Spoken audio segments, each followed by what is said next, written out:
Passato prossimo is one of the most common past tenses in Italian, and it's relatively easy. Do you know how to form it and how to use it? Well, let's find out in today's video. Ciao a tutti, io sono Stefano and welcome back to my channel. If you're new here, first of all, benvenuto or benvenuta, and don't forget to hit the subscribe button if you don't want to miss any future lesson. In today's video, we're going to talk about passato prossimo. We'll understand how it's formed and how to use it. First of all, let's try to understand when to use passato prossimo. Passato prossimo is a past tense, so it's used to describe an action that took place in the past. But we don't use passato prossimo to describe all actions that took place in the past, but very specific ones. This past tense is generally used when we are talking about a defined action, so an action that started and finished in the past. And that moment could be very specific or even a long one, as long as it is defined.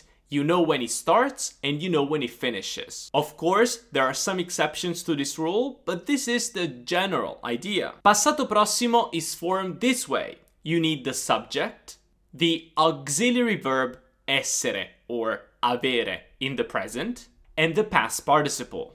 Sometimes we're going to use essere and sometimes we're going to use avere. If you don't know how to choose essere or avere correctly, I've actually already made a video about that. So you can go watch that video. I'll also leave a link in the description box below so that you can better understand when to use essere or avere in passato prossimo. Make sure to watch it to have a complete understanding of this past tense. The past participle is formed by removing the ending of the infinitive and then add in the ending of the past participle. Let me show you what I mean with this. Let's start with a very common verb, amare, to love. So what you do is that you remove the ending of the infinitive, are, so you're left with am, and then you add the ending of the past participle for are verbs, ato. So you have amato, loved.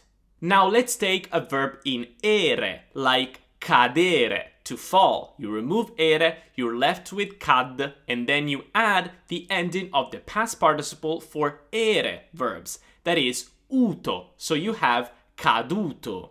And then let's take a verb in ire, like sentire, to hear. So you have sentire, you get rid of the ending of the infinitive, and you're left with sent, and then you add the ending of the past participle for ire verbs, ito, so you have sentito, heard. So if you have a verb in the infinitive ending in are, you're going to remove are and add ato. If you have an ere verb, you're going to remove ere and add uto. And then finally, if you have an ire verb, you're going to remove ire and add ito. Now remember that the past participle is sort of an adjective, so it actually changes according to the gender and number of the subject, but not all the time. It does that only when you're using essere as the auxiliary verb. So if you're using avere, you don't have to worry about that. The past participle is going to stay the same throughout the whole conjugation. But if you're using essere, then you need to change it according to the subject. Let me give you a couple of examples. Let's take the verb mangiare, to eat. Now mangiare takes avere. So the past participle of mangiare, mangiato, is gonna stay the same throughout the whole conjugation. So I would say io ho mangiato. But if I were a woman, I would still say io ho mangiato. But if I take the verb andare, to go, that is one of the verbs taking essere, then the past participle is going to change. So I would say io sono andato. But if I were a woman, I would say io sono andata. Then I would say lui è andato, lei è andata. And also noi siamo andati and noi siamo andate if I'm talking about a group of women only. So just to sum it up, you're going to use the O ending for masculine singular subjects, the A ending for feminine singular, E ending for masculine plural, and E ending for feminine plural.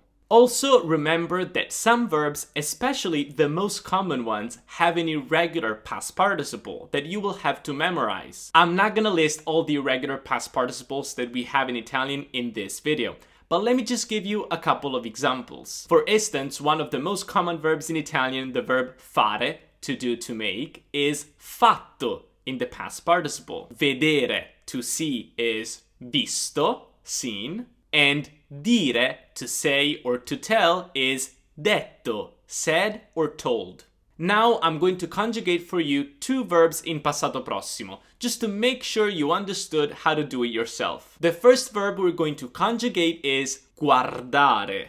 Guardare, to watch. Guardare takes avere, and it has a regular past participle. So what you can do now is to pause the video and conjugate guardare yourself. Then when you resume the video, I'm going to conjugate it for you. You can pause the video if you want. Alright, let's conjugate guardare. So first of all, guardare is an are verb. So for that reason, we're going to remove are and add ato, guardato. Now, as I told you before, guardare takes avere, so we're not going to change guardato throughout the conjugation. Now we need to conjugate the auxiliary verb avere in the present. Here it is. And now we just add the past participle, guardato, just like that.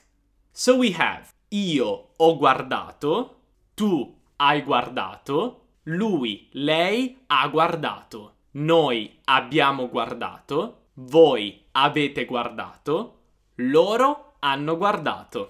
That's it. Now let's take the verb partire, to leave. Partire again has a regular past participle, but it takes essere. So again, why don't you give it a try? Pause the video and conjugate this verb.